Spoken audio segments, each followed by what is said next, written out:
edhe si kur t'ishte një lapsus, mënyra e sjelljes ndaj të tërës ndaj figurës e Enver Hoxhës të lënë kuptosh që asgjë nuk është e rastësishme pra.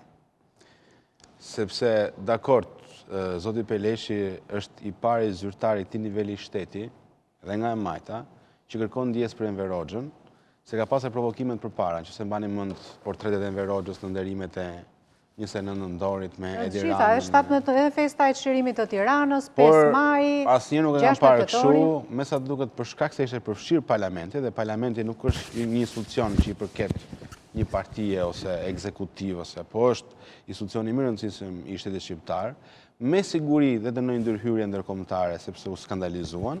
Shkuam deri aty sa kryetari i kuvendit të kërkojë një ndjesë formale për çfarë ndodhi. Kur flisni për ndërhyrje ndërkombëtare dhe skandalizim ndërkombëtar, çfarë i referoheni? Po, ka disa ambasadorë që janë goxha të vëmendshëm dhe shumë të ndjeshëm ndaj kësaj teme, të cilët janë aktiv dhe bëjnë telefonata atje ku duhet, kur ata shikojnë që vërtet nuk mban më. Tani mund ta i thoni cilët ambasadorë? Unë po them, domethënë çfarë kam mësuar unë, që dihet që janë disa ambasadorë që janë shumë të ndjeshëm në Tiranë ndaj kësaj çështje.